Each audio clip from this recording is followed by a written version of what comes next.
And then I just need you to put subtitles for all that. Done. Gotcha. I'll figure it out immediately.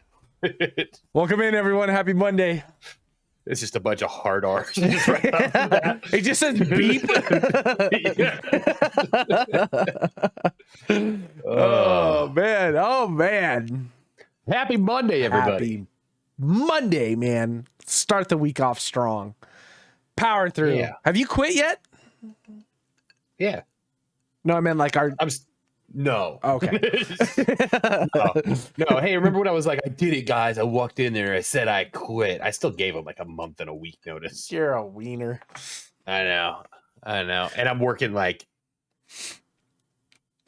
Tuesday, Wednesday, Thursday, Friday, Saturday, Sunday, Monday, Tuesday. I'm working like 9 days in a row right now.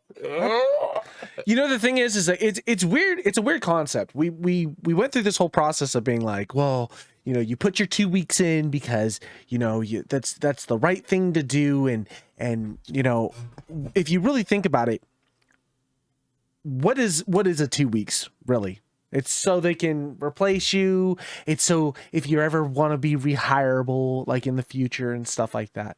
Do you have any intention of being rehired by this fucking company? Nah. Yeah. So what's I don't think I'm gonna be coming back to Reading. Yeah, no.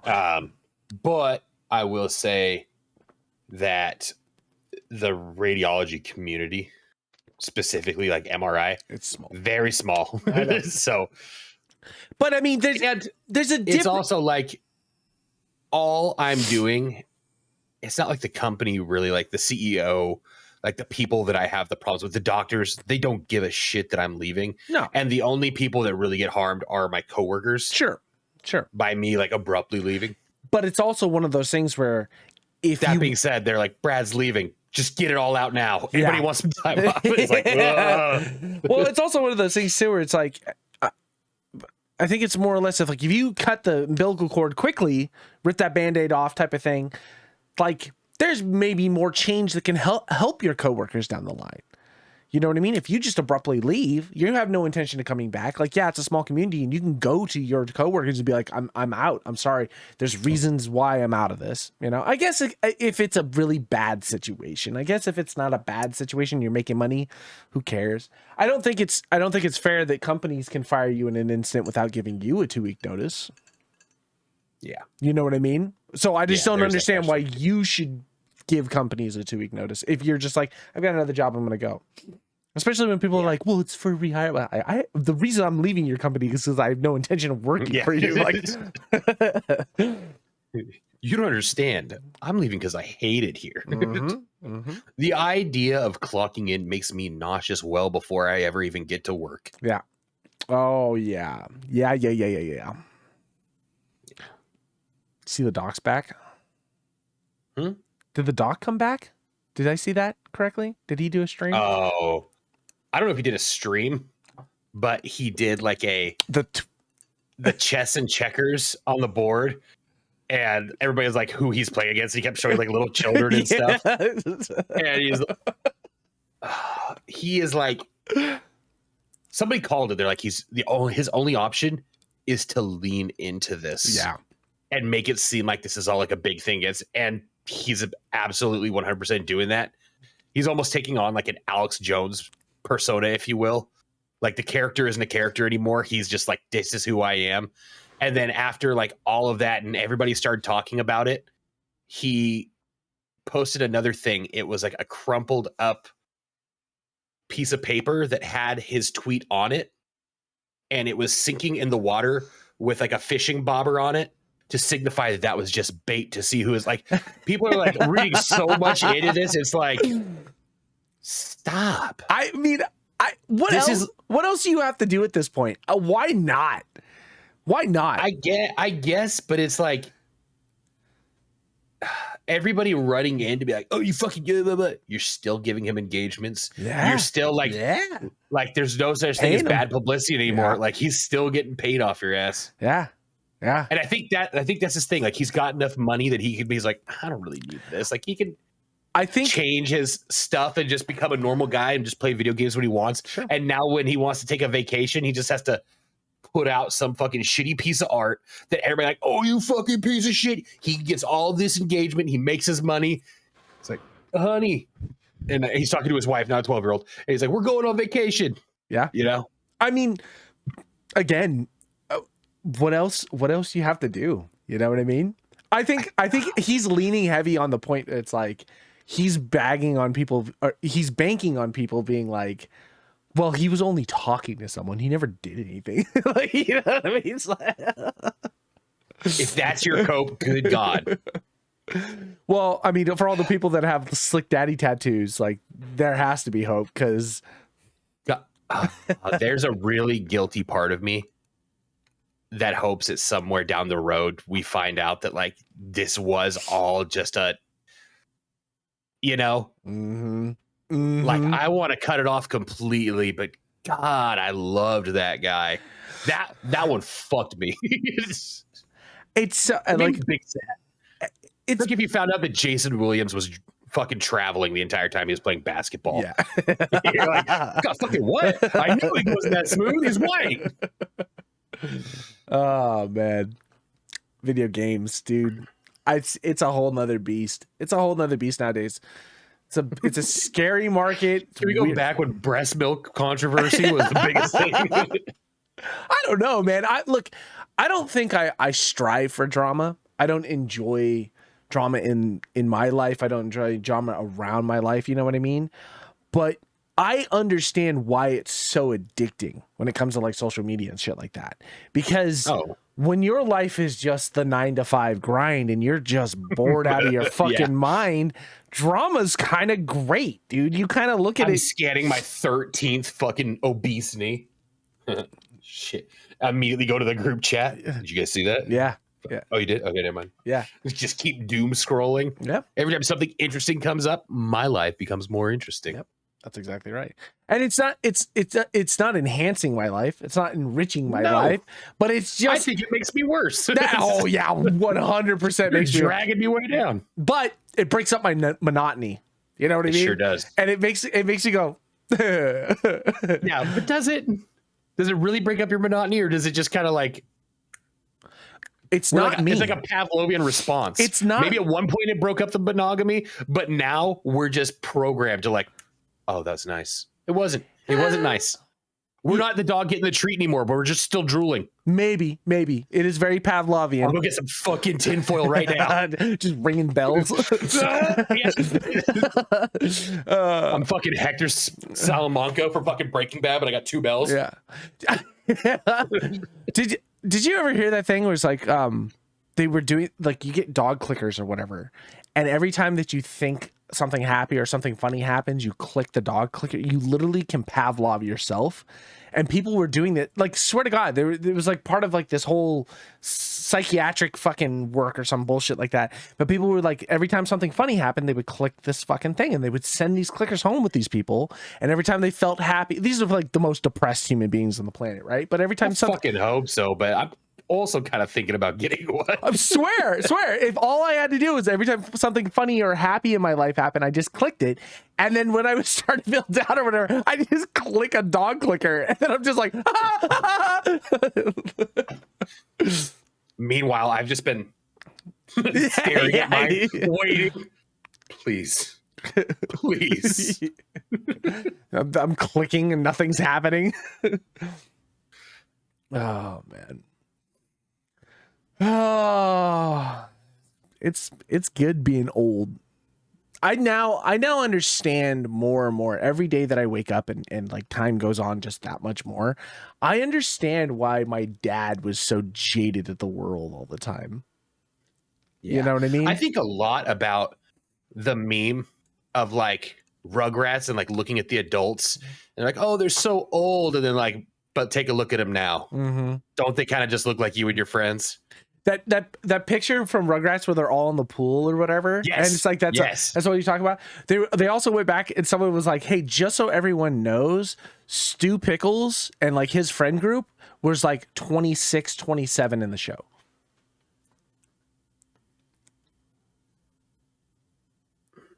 So we're older than we're older than we're older than the parents of Rugrats. Good for them. They did a good job for how young they were raising those kids. Yeah, but that was the 90s, man, right? What does the boomers say? Fucking recession. Getting political. Oh man. I hope everything crumbles around. I can't afford shit anymore, man. Dude, that's all I need. I need the bubble to pop. I need another 07, 08 recession, and then just start capitalizing on all the foreclosures as fast as possible. See, build an empire. Then we got about 25 years, right? I don't want to die. I don't want to dive into this because I don't know dick about economics. I'm not Clorf, okay? I don't have an economics bachelor's degree from Union Mine freshman year from his fucking math teacher who taught him how to fucking save on Steam games. But from what from clickbait articles that I did not read, but I looked at the tagline. BuzzFeed. People are getting me to click on things saying that we've been pushing it so long that it's like, oh wait, happened. And we just kind of put a Band-Aid on it. And we've been putting Band-Aids on for so long that the big one is going to be like, all right, well, I can retire. And by retire, I mean, just be homeless till I die. Yeah. I follow a lot of financial sites and things like that, and because that's what everybody says. At the end of the day, like, you can follow politics, you can follow all this type of stuff, but like at the end of the day, money is what really talks, because numbers don't really lie. And like, if you follow money, it's where it's Lapse like and Enron. Yeah, exactly. You know, you start to follow money, you start to see things, and a lot of people are like, it's just not safe. It may not happen now or this year or the end of this year or even maybe next year, but it's damn close enough that where like the cup has overfilled and this like it's just bad. We probably should be living in like post World War II Germany, where they have wheelbarrows full of Deutschmarks and they still can't buy a piece of bread, you know? Like, well, just but I'll still have my Steam library. You'll be fucking pissed you didn't buy it, Cliff. Yeah. I mean, I had a dream about that the other night. It was weird. I had a dream that the internet stopped existing and all I had on my computer was what was downloaded. Well, I can't touch that computer because it's not on, but if I could, it's got 15 terabytes. And that I was thinking about that. I still wouldn't have a fucking thing to play.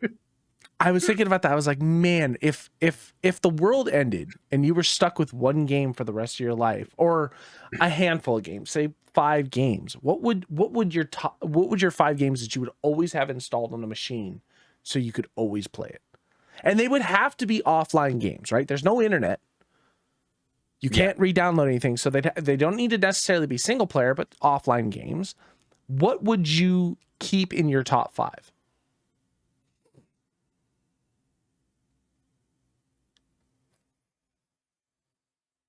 Skyrim. Ooh, good call. No mods. Remember, you can't download anything. So it's vanilla version. Metal Gear Solid 2. Ooh, okay. Sons of Liberty. Elden Ring. Okay.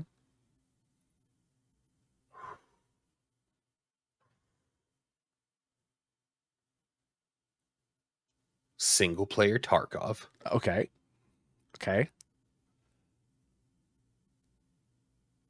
And just one. It can't be like a collection. Yeah.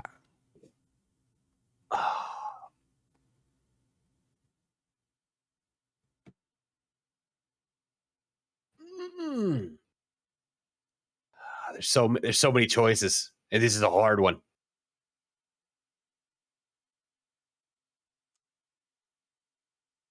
Red Dead Redemption 2.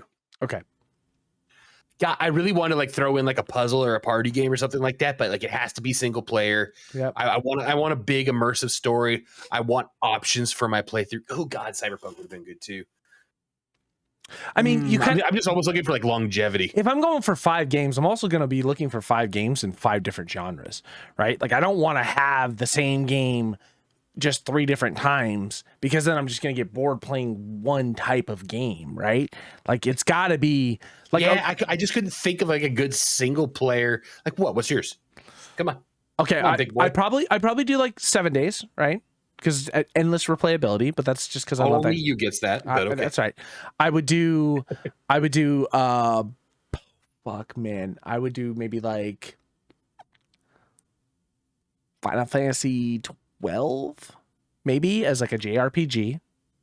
I mean, that's rough, but it's pretty big. You can play it a bunch of times and do different shit with it. Or maybe not. Maybe like Final Fantasy. I don't know if I could play that multiple times. Ooh, it's tough, but yeah, maybe one really good, enjoyable playthrough for me. Sure. But you'd want to go back eventually and do something else. Maybe I could see that. Okay, maybe not. God. Okay. Maybe like Civ 6 or like Total Warhammer 40K, like 3, where it's like big different playthroughs, different armies you can build, or like Baldur's Gate or something like that. You know what I mean? Ooh, Baldur's Gate. Yeah, where you could have that multiple. That would have been a good one. I definitely would. I think I would have Metal Gear Solid probably 5. Because Metal Gear Solid 5 was just so big in comparison to all the other ones. It may not have been the best one, but I think it's just so big. 2 was just nostalgia. 2's great. Oh, yeah. 2 is great. And then maybe, I don't know, probably Doom, Doom 2, maybe just Doom 2. That's small, but it's something I could just endlessly play over and over again, mindlessly, without having to think anything about it. But I definitely want to have like a JRPG in there. Something that like puts some like doesn't necessarily have to be turn-based, but something with that RPG element. Cyberpunk would be a good choice in swapping of that as well too. That's a hard one though. Yeah. Especially for fuckwads like us who just can't decide on a game. I was talking to Sean about this. I read this article. It was the developers for Palworld. And so Palworld just brought out a expansion or a massive update that was like had done a bunch of stuff, and they sat down with Gamescom Online or whatever, and they were having this talk about, how do you feel as a developer that was like second to none on like concurrent player list, right? For Steam alone, but then also talking about like Game Pass and other the platforms and different things like that. And like you had a massive amount. You had 3 million concurrent players at some point and shit like that. And now like your player count is down to like 60,000. Like, do you feel that, things have gone wrong? Do you think that stuff like that? And the main dev, right? Remember, this is just these fucking guys that were just like, they hired a clerk dude to do the gun animation. Mm-hmm. His take on it was like, I don't think anyone should play the same game forever.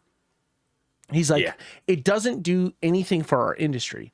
When you have a game that you play forever and always, like it makes like big businesses and big corporations and big publishers think, well, then we should be doing live service games. We should be focusing on keeping longevity of a single game going for a long period of time, because then it just keeps revolving this income and no growth ever happens in the industry. Devs don't make anything new or anything like that. And he was saying, I really do think that people should just play games, and when you can afford a new game and you want to try a new game, jumping to that game and investing your time in it is the best thing to help grow the industry and grow developers as their own to make new things and move forward. And I was like, that's just such a brilliant take. Like Yoshi P from Final Fantasy 14 said the same thing. He was like, probably a few years ago, 3-4 years ago or whatever it was. He was saying, we don't want people playing this game forever. For the most part, we want you to come in, play the game, and when you get tired or bored or whatever, move on and go play something else. You can always come back to the game later, but for the most part, don't waste every moment of your day just doing that one thing or playing that one game forever. He's like, go and experience new things, and then if it's something that interests you, come back to this. And I just think that that's a really cool point to like try and move to. And I think that's why I always try different games. It's just because something eventually will stick. Do I waste too much money on games for games that don't stick? Yeah, absolutely. Yeah, you're right here, bud. They said that the first time about like, because they said like, what do you think about people like your rise to fame, and then like you're starting to taper off quick, and like he already like came at people because everybody's like, ooh, you know, salty devs like, oh, well, they're not gonna fucking, and like their response was just simply that, like, it shouldn't matter if they keep playing my game, they should just be happy. Like if they want to play other games that makes them happy, cool. We don't have an endless like slide of content to just keep filling you, and eventually people are already burning through stuff. We will run out. I don't expect them to sit here and just play the same shit over and over and over again and just make me think that I'm the fucking coolest. Like, it's refreshing. It's sad that like that's not a sentiment that's like anywhere near the entire community, and that's probably what got fucking Bungie the shit that they're in. It's like Bungie, when you have this like live service game that's like I'd have to imagine they make a lot more on their microtransactions, and they've been around forever, so they make a good chunk of change when they release. And then I can't remember who it was. I think it was Pirate Software. He's like, you know, it's bad when Activision is the company telling you that you need to slow down on your monetization. And when Activision and Bungie broke away, that's when you saw the big uptick in D2 just spamming you shit. And I imagine like that's like all they really have to kind of keep them going in between these like expansions and stuff. But at a certain point, like, how old is Destiny 2? I know they're working on Destiny 3, but it's been shelved behind every other expansion. Like, push with a fresh IP, come at it with a slightly new angle with things still in it. Well, and quit trying to just fucking doctor up this fucking horse and let it try to finish the race, you know? Yeah, the Bungie in itself has been laying people off left and right recently. And so a lot of people have been just had their second round. Yeah. And people are like, oh, well, what's the point of even making games? Like, I read this article. It was like, what's the point of even making games if like the developers and the people that we like want to rally behind are willing to just fire everyone? And it's like, Destiny 2 is done. It's done. There's going to be no real, like, there's maybe a few more bits of content like for seasonal stuff, like episodic wise, but like for the most part, that content's done. If I was Bungie, I'd be doing the same thing. I'd be transitioning people over to another, either a new IP or to the next game. But at the same point in time, we don't need 90% of the marketing team. We don't need all the fucking like the Q&A testers and stuff. If all the content is done, like, yeah, you're gonna get rid of those people, and it sucks. It's shitty that the industry is that volatile, that if you work in the games industry as a developer or anything like that, your job is not a guaranteed fucking position. Well, yes, I was listening to Asmongold, and he was talking about this and his position. It kind of surprised me at first, but then when he started explaining it, I was like, oh, it makes sense. He's like, during COVID, all of the jobs blew up. They have like 6 people doing the same jobs. Yeah. And now that COVID's over and people are starting to realize like, oh, they're not this, they're not this. It was the second round, and there probably will be a third round because they started doing inventory on like how much overspending they're doing. Yeah. And Sony is the owner of Bungie now, right? I think. I don't know. Or they're in like purchasing something like that. But the CFO of Sony and the CFO of the company said that Bungie has been spending so erratically, and they've been in the black since February of 2023, that they've been like, no matter how good the new expansion went, they were laying people off. Yeah. It's shitty that the CEO was showing them his $2 million car correction like days before. Yeah. But in the respect of like the CEO firing everybody like, I can't believe he did that. Why do we? It's his job. Yeah. His job is he's not the manager, the supervisor of the dev teams or of the fucking personal assistant teams and shit like that. He is responsible to the shareholders and the company itself to try to keep things above board. It's so gross. Shitty. It's so gross. Because in that respect, He's a CEO. He also probably oversaw. I can't remember if his timeline was all the way through, but he probably also oversaw all the hiring of these people as well. You know, authorizing this. So there's oversight, but it's like any other business. So here's the thing. It's like any other business. At the end of the day, a business doesn't operate for free. You know, even the games that are put out for free to play, why are the free to play games so highly monetized? Because it's a business. It has to generate some type of income. If it has servers, if there are devs that are working on it, if there's upkeep, if there's scheduled maintenance, there are people that are doing this stuff. No one is doing this work for free other than probably indie companies, right? Some indie companies or indie devs, single indie devs are probably doing this shit on their own time. But when it comes to a company, they have to generate some type of income. And like any other business, like my business, I have a budget. And if I'm producing some good for the budget that is had, I have to see a return and a profit, right? Now, not necessarily a profit because I want to make money and buy a yacht, which some of the upper fucking people do in the gaming industry. It's $1 billion fucking industry, right? But more or less because if you have a profit and you're not breaking even, that profit can go back into it to doing new things or new content. So if you're in the black, you're never making any content for it, then it's like realistically, it's like if I'm hiring you all to produce something and you're not producing something that's gaining money back in for the company, why do we keep doing it? Yeah. You know, and it's shitty. It feels bad.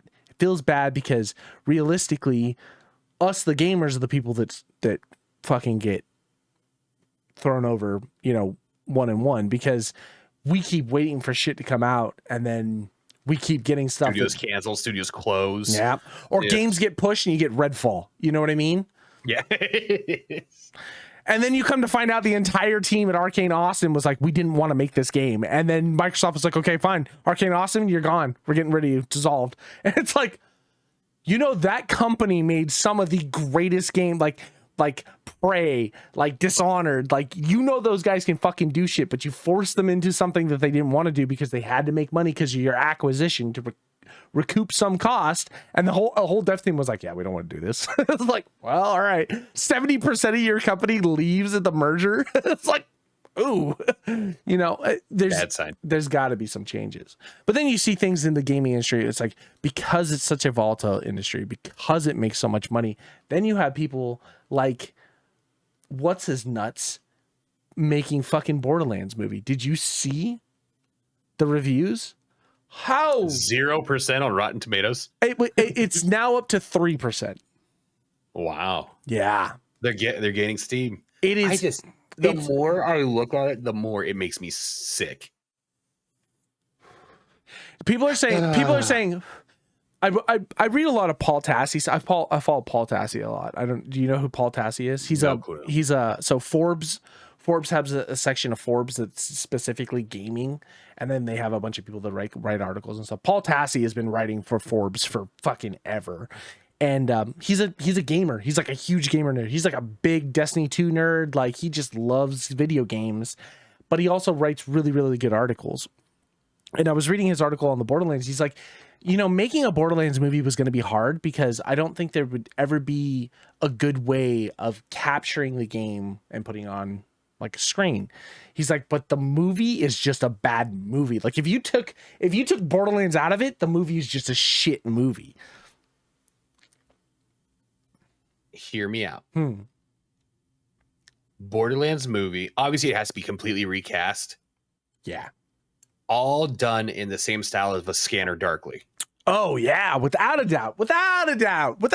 I mean, Borderlands is cell shading. Like, like they go so hand in hand. That's part of just like the cool look of the guns and stuff like that. Like, it's never going to translate to like real life. Have you ever seen? Okay, I worked at GameStop when it got announced. When Borderlands first got announced, Borderlands when it originally got announced was not cell shaded. It looked like. There was a game called Rage back in the day. I don't know if you ever. Yeah. Okay, it looked like Rage. It had that. I'm so glad it's not. And so everybody was like, "Okay, yeah, whatever, no big deal." And then Gearbox was like, okay, we've got an idea, we're gonna run with it. And then the next like big launch like announcement was like, we've done something cool with Borderlands, and then they just went off the wall and they were like, look at the cell shade, and everybody was like, oh, it's amazing, you know what I mean? Exactly. And that was the hit. And now when I see cell shade, the first thing I reference is Borderlands. You know what I mean? Bro, what was that? And it's like it's so interesting that like you would take this. The people were saying the best part about Borderlands is one character who shows up for 30 seconds of the film and like 10 lines that Jack Black says as Claptrap. Other than that, I guess the entire movie, which is only an hour and 20 minutes, is just dog shit, top to bottom. And they're saying like Kate Blanchett, what's her name? Fucking who plays Tannis? God, why? I'm drawing a blank. Who's the other? Fuck. What is happening? True Lies. Yeah, Jamie Lee Curtis. Jamie Lee Curtis. Thank you. And the girl who plays Moxie or whatever are all Cell Damage. Cell Damage. Yes. Yeah. It's like that in Borderlands. That's okay. Continue. Yeah. I was. We're good. They're all respectively age-wise 55 to 65 years old, but in the movie they're referencing talking to each other like, I knew you when you were 8 years old and da da da da da, and that was like 20 years ago. Like they like people are saying like it's when you play the game and you know who Lilith is and everything, and then you see Kate Blanchett on screen, people are like, just her age alone completely takes you out of just the context of the story. People are saying that like Roland and the whole the whole team or whatever there's no conflict that they resolve. There's just like stuff that happens and they just kind of happen to move through it. And like the guy who plays Krieg, who's like supposed to be just like this wild, outlandish, people are saying because of the mask, you could barely understand anything he was saying the entire movie. It was like listening to Kenny. It was like, what the fuck happened? Do you know who directed that movie? That's what hurts me the most. The Bear Jew. That's what hurts me the most because Eli Roth is not a bad director. No, he's awful weird. director. He takes weird swing. What? Can you name 3 movies he's done? I can. Yeah, they're all in the Grindhouse. Okay, Hostel 2. Hostel 2. Okay, and then what? Thanksgiving. That shitty Thanksgiving movie. They're all dog shit. He takes weird swings, but okay, you hamstrung him by making it be a fucking PG-13 movie. I agree to that. I don't know. I don't know where the concept of going PG-13 was. I don't understand that. No, there's more profanities in the game than a PG-13 would allow. Yeah. In the first like fucking 5 minutes. I guess Jack Black says bitches one time. That's it. I love Jack Black. I can't see him being Claptrap. Apparently he's the best part of the movie. I could also imagine that though. It's also Kate Blanchett doesn't make sense. I get stylistically like when like they have that like Photoshop like still of her, how she looks like her. But then every other angle, it's like, you're not hiding the age. No. It doesn't fit it. No. They should have gone with a completely... Claptrap should have been... the guy who voiced Claptrap. Yeah. Yeah. You know, and then everybody else should have been an unknown. And you could have had cameos done by bigger people. They were saying, you know, Roland, you know, from the game. That's it. That pisses me off. He's the one unfunny character in the entire series. He's the only person who's like, I was ex-Crimson Lance. I've started the resistance or whatever, stepped up to it. And he's the one stoic person. He's this big, burly fucking military guy. They're like, Kevin Hart is like maybe a couple inches taller than the girl who plays Tiny Tina. Like and everybody was like, Kevin Hart is like 20% less Kevin Hart, but it's not Roland. You know what I mean? And it's like the guy's also always going to be Kevin Hart no matter what you put him in. It just doesn't make sense, and it sucks because here's the thing. I was reading another thing. It was just, I think we may have even talked about this, where it was like, this is where the turning point for what will happen with video game and movie adaptations and stuff like that, or like bringing video games to the masses will start to end. When it's like, you do these $100 and some odd million productions, and everybody's like, dude, you look like you paid that entire wages on just getting Kate Blanchett like on screen. Yeah. And like Kevin Hart. And then you went to like Spirit Halloween to like get the outfits for everything. And it's like, you know what I mean? Like the entire movie itself could have been good. I think it would have been better as like an anime or a cartoon or something that was like on Netflix or some shit like that. I would have rather have seen it that way.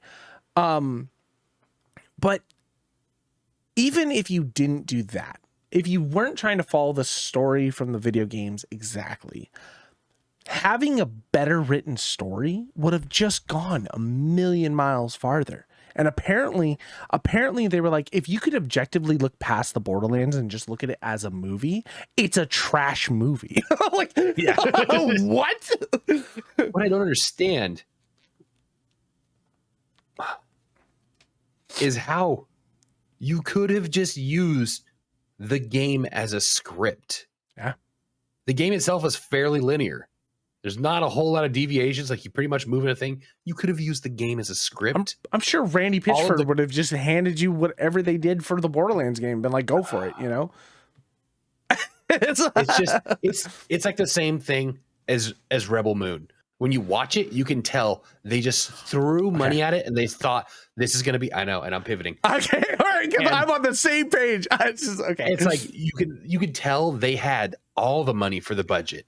And it doesn't matter how much you threw at it, it's never going to fucking carry it. Okay. No amount of CGI, no amount of anything is going to save just poor writing. Nope. Now, in that respect, they've released the director's cut of Rebel Moon 1 and 2. It is a combined almost 6 hours. Yeah. It's like 3 hours and 24 minutes for the first one, and then just around 2 hours for the second one. Watching them, I realized two things.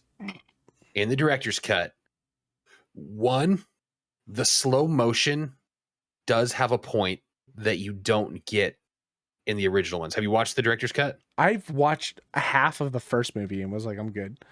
I haven't watched anything. In the director's cuts, first off, the story is vastly different. They cut out so much stuff that you're like, what is happening? Who are these people? Most of the slow-mo scenes revolve around, like, they cut out like her like putting the barrel under somebody's head and like the explosion and their cheeks rippling and pieces of their forehead flying out in slow motion. That part makes sense. Okay. Right. Okay. All of that laid down. Zack Snyder might be a great director, but he is a absolute shit writer. Like, sure. If this is his baby, if this is his fucking Opus Day, goddamn.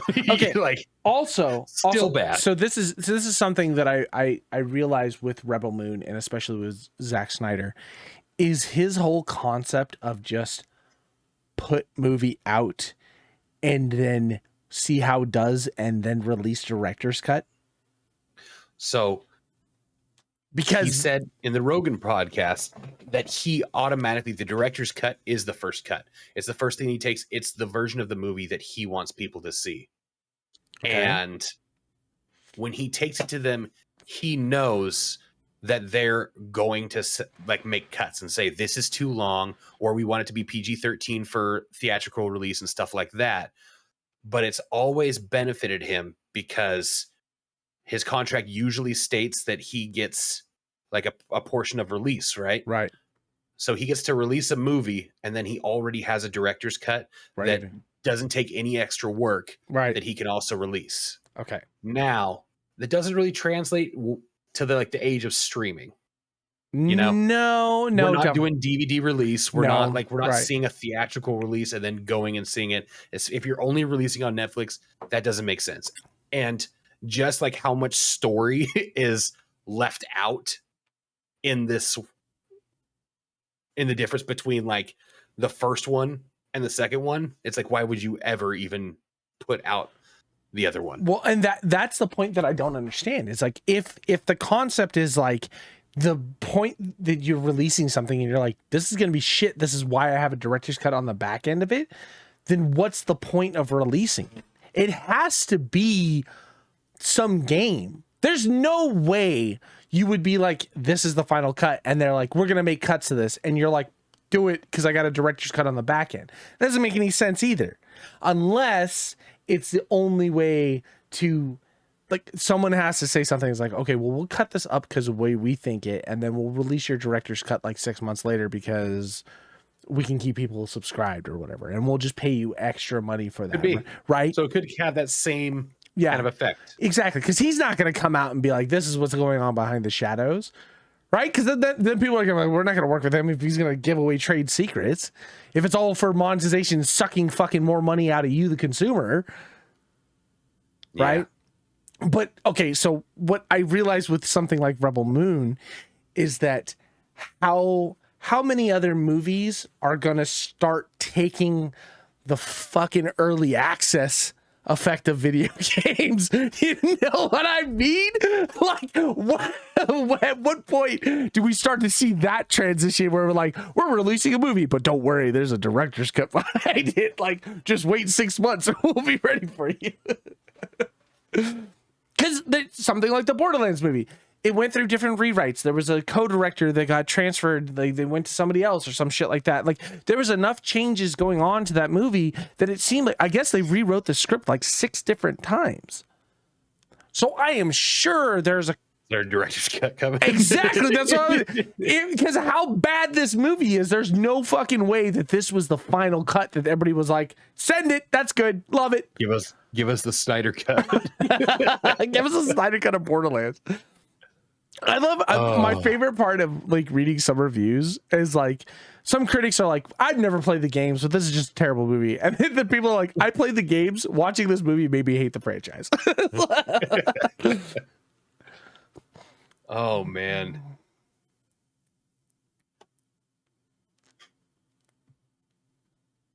I don't know if I want to see it. I'm going to see it. I know at some point I will see it. I'm not paying money for it. I'm not going to pay money. If I will steal it online or I'll wait for it to come to a streaming service, but there's no. We should. Do you want a science? What's it called? Science mystery science fiction movie theater? Science mystery theater? Mystery theater? Science fiction? No, it's not science fiction. Science mystery theater, right? Science mystery theater? Yeah. Holy shit, dude. Are we so old? I can't remember this. I need my Ginkgo biloba. Albino black sheep. What? E-Bombs World. God, why does that do? Oh, E-Bombs World, man. You don't remember Albino Black Sheep? I don't know if I remember it, but you said E-Bombs World. My brain just immediately kicked into like overdrive. E-Bombs World, man. Holy shit. I haven't thought about that place in forever. Yeah. Yeah. Good Lord. You're welcome, kids. You just lost the game. Mystery Science Theater 3000. That mystery. Yeah, same thing. Yes. Science fiction mystery theater. Yeah, exactly. It was close enough. We should 100% do that. Or I say, I don't know, man. I don't know. It's just a bottle of Hennessy, me, you, and a couple puke buckets. See, that's what I'm thinking. I'm thinking we wait until a couple weeks later down the road when no one is going to see it. It's on its way out of theaters. It's probably already almost out. It's like if it's bombing that hard, people are like, oh my God. Beverly Hills Chihuahua 4 is coming out. We got to make room for this piece of shit out of here. The fact that it's up to 6% on Rotten Tomato right now. I feel like they're being generous. Super generous, man. But that's what we should do. We should wait until the tail end of its life, and then we'll go and watch it. We'll just get splashed and sit down and watch it in luxury. Sit down and watch it in luxury. So just we're not throwing up because we're drunk. It's just offensive. Was that Moist Critical? I was watching him, and he was talking about it. He's like, I hate to say this because it's like it sounds so cliche nowadays. He's like, I swear to God, the entire script was written by AI. Where Probably. It was just like They just said things where it's like, you and what army? And then like, I guess at one point they're like, you and what army? It's like, the one standing behind me. like, just cliche lines, man. It does. I will tell you right now, the one thing that did happen, Borderlands came out. It hit 6% on Rotten Tomato. Instantly on Steam, the entire Borderlands collection went up for sale at 94% off. I think it's $290 total content is like $35. Oh yeah. It's like you can't even not do that. That's worth every dime because that's them recouping their losses. Yeah, exactly. Well, I don't know how much money they were going to see from Gearbox, but like what a way to, tie it all in. But I will tell you, like, as much as I hated pre-sequel and Tiny Tina's Wonderland, and I don't hate is a real strong word because it's not hate. I just didn't like. And as much as I enjoyed 3, 1 and 2 were phenomenal. Fucking amazing. Oh my god, they're such good games. One is showing its age. I went back and played 1 recently, not too long ago, and I was like, oh, I forgot how bad Borderlands 1 is. UI, just like the way things worked. And then it's like when you get to Borderlands 2, you're like, oh man, Borderlands 2 is a good game, man. It's a good game. Borderlands Collection Pandora's Box includes 7 games, 94% off total cost before discount, $664.47. Is that what it was? Available for $37. Why not buy it? Game of the Year Enhanced Edition. Mm-hmm. All of the DLCs. Zombie Island of Dr. Ned. Yeah, it's all of the DLCs. It's all of the Vault Hunter upgrades. It's all of the, I think it's the pre-sequel. It's the Doppelganger pack. It's Borderlands 1, 2, and 3, and all of 3's DLCs, plus all their extra little shit and whatever. So it's like, I own 1 and 2 or whatever on PC, so I'd be getting it for like, I think my total cost is like $21 because of all the extra stuff I didn't buy on PC, because I played Borderlands on PlayStation up until Borderlands 3, and then I ripped the shit out of Borderlands 3 on Epic. But I got Borderlands 3, I got the complete edition on Borderlands 3 because James worked at 2K. And that's when he was like, you want a CD key? I was like, I absolutely want a CD key. He's like, here you go. So I got Borderlands 3, but I had to play it through Epic at that time. But I was like, I'm not going to miss a Borderlands game. And I played the shit out of 3. I played all the DLC. I had a blast playing Borderlands 3. That's something, oh man. Again, this is us just talking because this shit will never fucking happen because we're that type of people. But that is a great game. I would love to sit down and play with people. We used to. Yeah. We used to fucking like farm bosses for that fucking 1% difference on one stat. When you didn't get it, so you'd run it again. Yeah. I remember one time I think you broke my PlayStation. Yeah. Remember? We were playing and you had the glitch. Yeah. Where it was just shitting out fucking pink guns. Like, oh, God damn it. What was it? Remember when we had to do the thing where it was like you had to fire a rocket, swap a gun, do this, fire another one, and then you get infinite ammo. And then we would just farm, what was it? The Carlax or whatever, that worm or whatever would pop up and just fucking until things just exploded. Oh my God. Oh, that's also something I miss. Just dirty bugs like that. You know what I mean? That take a while to get patched. You get to abuse it for like a month, 2 months. I think the infinite glitch. Nowadays things get jumped on so fast. Well, the cool thing about back in the day, especially with console, just don't update. Just don't update. Yeah. Every time console would come through, they would give you an option. Do you want to update the game? You just can't play online if it was updated or whatever it came out to. Okay, fuck, I'm doing this solo anyway. You know what I mean? Or I just save my save file and then revert back to another, previous, before the update, just uninstall before you do the patches. Oh man, that was the best point about video games. Just breaking shit, especially when it came to games like that. It was like, who cared? Especially when it's like, you're farming for percent increases. You know what I mean? Yeah. Like running the same mission over and over. It's D2. It's D2. You know what I mean? D3. Like you're looking for like a percent increase. It's like I don't have 900 hours. I'm just gonna do this until I find the best set and then run through it. Put it on badass level fucking 90 or whatever the hell it was. Back in my day. All right. One thing I do have to say though, lines that are like, you and what army? The army standing behind me. No. If we didn't just bring it up now, Clorf would have said that's a fucking great line. He'd be like, did you already said that though? The thing about that line, I meant what I said, that he is the fucking worst of us. It's people like him that make the Fast and Furious keep making movies and shit like that. Cliche lines can be fun if done in a fun manner. Apparently, you have hired a bunch of comedians for this movie. Apparently, Jack Black's the only comedy in the movie.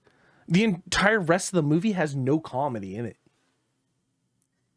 See, that's the other thing. It's like, do you remember? How is there not handsome Jack just like pestering them the entire time? Or just like, I don't know if you remember, there was a side mission. Just the comedy of fucking like just a psycho who's strung up, hanging and swinging, and something just bites his head off or something like silly little fucking shit like that. One of my favorite side missions in Borderlands 2 is go deal with Shooty, the bandit, and you go and find him, and it's Shooty McShootface or something like that, and he's just standing on this thing going, "Shoot me in the face! Shoot me in the face!" And you just shoot him in the face, and then the game, and then like, ding, you got the thing. It's like, it's so good. It's such good. Give you so much source material. Oh my god, they had everything at their fingertips, and but that's also the thing about it. And who directed it? Who directed it? Yeah, imagine just remember like the Easter eggs where you do like the Easter eggs just to get like the achievement. Yeah. And you gotta go to like, what's in the box? Like, what's in the box? What's it? Like they could have done so much. If you're looking for silly, pointless shit, the game is fucking full of it. You have a plethora of characters that you could have utilized. Did they have like a Teenage Mutant Ninja Turtles callback? Like they had all these different callbacks. They've got royalty free because they all skirted all that anyways. They literally have so much stuff in that game that is, the entire game is an Easter egg. Every mission has something to do with something else. It's like, you know what I mean? There's just so much to it that you could have done well, and you gave up on it, and you did whatever the fuck this is. And then all you have done, Bear Jew, is fucking given the entire games and turned into movies is shit. You've made this movie Street Fighter. Easy. No. I love Street Fighter. What do you mean what's Street Fighter? Van Damme Street Fighter. Yeah.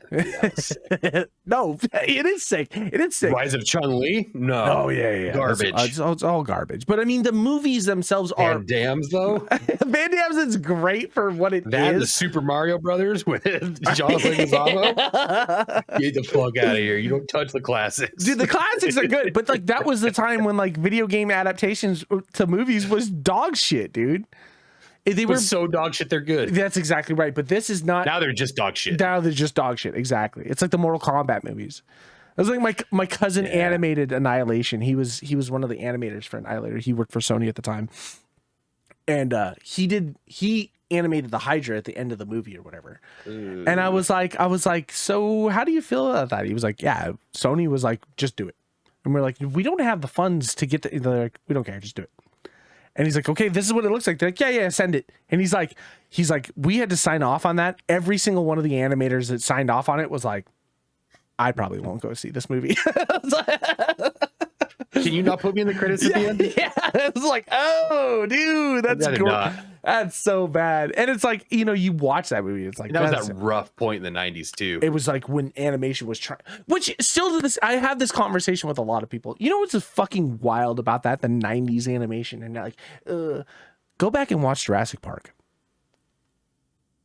dude, Jurassic Park still slaps to this day. Well, a lot less animation, a lot more real life shit. They had fucking like so many dinosaurs and stuff. Like they're just making that shit. Oh yeah. They were wrangling velociraptors for that movie. Shooter! No, but like they had just like animatronics. Yeah, they used a lot more of that shit. Yeah, there was a sweet spot in the 90s where like they came together. Yeah, like FX wasn't like they weren't throwing all their money into CGI. You know what I mean? They were CGI was like an enhancement of the things that they were trying to like smooth out. And it looked good. It always looked good. But now everything is CGI. Perfect example of everything being CGI and dog shit is the Flash movie. Yes. Holy shit. Dude. Yeah, dude. It's so bad. It's so bad. Even like the babies in the slow motion scene is like, what the fuck? It's just weird, dude. It's just weird. It's like an old Russian man in a child's body. Fucking Benjamin so bad. Oh, it's crazy that Ezra Miller wasn't the bad part of that movie. I saw a thing where they were like, this is how we record Ezra Miller for like the Flash or whatever, and I'm just like, they're like, then we just slow it down. It's like, what the fuck is happening here? You ever seen a video of him like choke throwing that fat girl in New York when he's got like a tutu on and eyeliner? Yeah. God, that one never gets old. Just, I love you. And just hucking her into like a pile of trash bags. It was like showing up to like red carpet or whatever, and he's just like on mushrooms. Like, yeah. I gotta go. His eyes are black. Yeah. Oh my god. Well, in other news, I also found out why the AI in Tarkov PvE are such shit. Why? Because there was an update recently in June, end of June or beginning of July. End of June? June. Just fucking work, man. Just calm down. Apparently they tried to do an AI rework because prior to the PvE that we're now playing now, PMCs would just stand still. And so there was a big point where people would spawn into the map and nothing would move. So people would just walk to an area and then kill PMCs and scavs. And hell yeah, no one that juicy loot. Yeah, no one would leave an area. And so they reworked it to the point where now enemies actually go and loot shit. And so that's why when you pick things up, you see all the different like loot being pulled off of like enemies and things like that.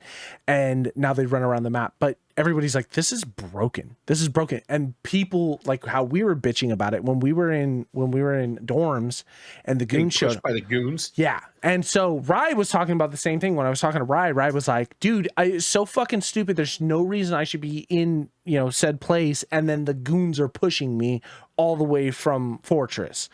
And it's like, what the fuck? Like we had the same thing, right? Again, apparently that's the way that they've updated this is now that when shots are fired and things are happening, AI is reacting to that and then moving around the map to make things happen. But that doesn't discount the bosses. That doesn't discount all the way on the other side of the map. You know what I mean? And so it's just people are like, it's really shitty as like especially as a new player. See, that whole situation wouldn't have bothered me if it wasn't just Pipe running in like a fucking Terminator. He didn't just running straight through Aaron, you, and then me. Bird Eye and fucking Knight were both down, and Pipe just fucking silent sprinting through, just boop boop boop, just like. Not only that, but he didn't just. And this is something that I've been on the Reddit, the subreddits, and stuff like that, looking at stuff. It's not just Pipe that was the problem, but I saw Pipe do this. They'll phase through walls and doors. Yeah, when you guys were in 2-story and I was in 3, I was running around. I was like trying to clear all the scavs in PMC on 3, and a scav literally shot at me and then just zoom straight through one of the locked doors, but then was shooting me through the door. Yeah. Like he was still locked on, just plinking me down that hallway. So there is broken, which someone on the subreddit was talking about it. They're like, why don't they just steal the sans code that is out there right now from the mod and just throw it in the game? They were like, no one in their world would know the difference and no one would fucking complain. It's like, why not? I have to imagine it's because Battlestate Games probably doesn't know what they're doing. So implementing a mod into like a game, and they would never ever admit it or ask, even if nobody knew, they would never. Yeah, just for the simple. Although someone was also, I was watching. Who was I watching? Maybe it was Tickle Me Pink. I don't remember. I kind of lost interest in that guy after he had his whole fucking thing. But he was saying, the thing is that Battlestate has been talking about trying to listen to the community, because for a long time the Battlestate was like, we don't listen to the community. But I guess after the whole EOD Unheard of edition bullshit, they've been trying to be a little bit more receptive to things, especially when it comes to the PvE aspect and Arena, because Arena is pretty much dead at this point. They've sunk so much money into it. They're like, okay, well, what would you want to see so we can start implementing some changes in a direction that would be good for the community and what the community wants. And as much as the community is divided between a bunch of shit, there's still a lot of middle ground that people want. You know what I mean? Like, okay, well, you can hold R and then scroll wheel to reload mags, or do the same thing for like meds. Why can't you do that for grenades? Why is it when you pick a grenade, you throw, it's just whatever's in your fucking pocket? So when I'm trying to throw, a 62, I'm throwing a flash or whatever it comes out to. Or why is there a hierarchy? Let me choose what I want to throw so I don't have to fucking, throw things in a bag and then click at it, So it's interesting. It's interesting. I mean, I don't know how much I'm going to live in Tarkov right now, but I'm having fun. I made 1.2 recently, and I just bought my junk box, and I'm down to like 200 thou. But dude, it has changed everything. Like I'm living out of a cardboard box with my edition, dude. I have no room for anything. So.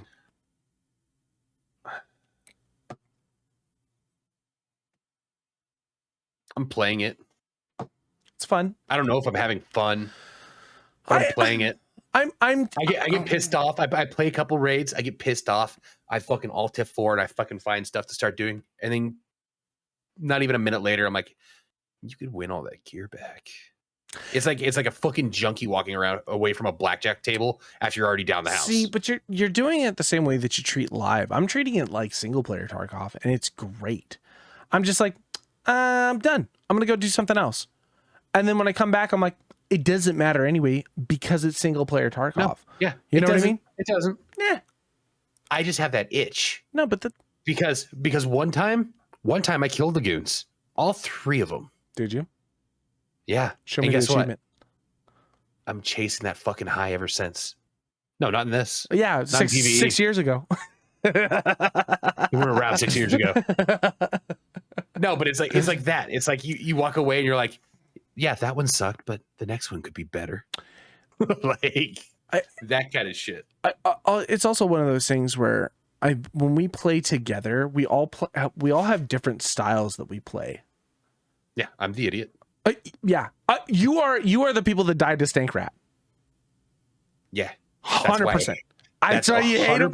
Why you hate him? I fucking yes, and it makes sense now. It makes sense now because I hate him because not only he's better than me. He's way better than me. He's so good. He chooses to sit there and be a fucking nuisance. He chooses, and not only that, he inspires other people. They're like, that's silly, and then they play the game, and the next thing you know, everybody's camping all the different corners. Nobody's doing anything. and me just trying to get a fucking Salewa is running around, and I'm getting fucking legged this way, and like maybe I survive it, and I got some fucking asshole who's fucking scoped in from fucking 500 yards who's also legging me. Like, look at him trying to put his legs back on. You got stank ratted, and they all got their fucking stupid cheese hats on. They're all saying the same fucking. Like, no, I get it. I get it. Idiocracy breeds itself, right? I get that. Yes, but at the same point in time, it's like, check your corners. You W key with your fucking face in the ground, and then you're getting murdered. It's like, if you put your face in the ground, your helmet's down, your face, you're more likely to not get fucking tapped. Yeah. You get doinked. Yeah, 100%. I get that, but it's really hard to see the rest of the game. Listen, his content makes me laugh, dude. I know it so pisses me off that it is funny. I know, I hate it. I have blocked him because he pisses me off so much on everything. It's so when people send it to me, because people do send it to me, people know. NBoss met him at TwitchCon, and he sent me a picture. Ryan met him. Yeah.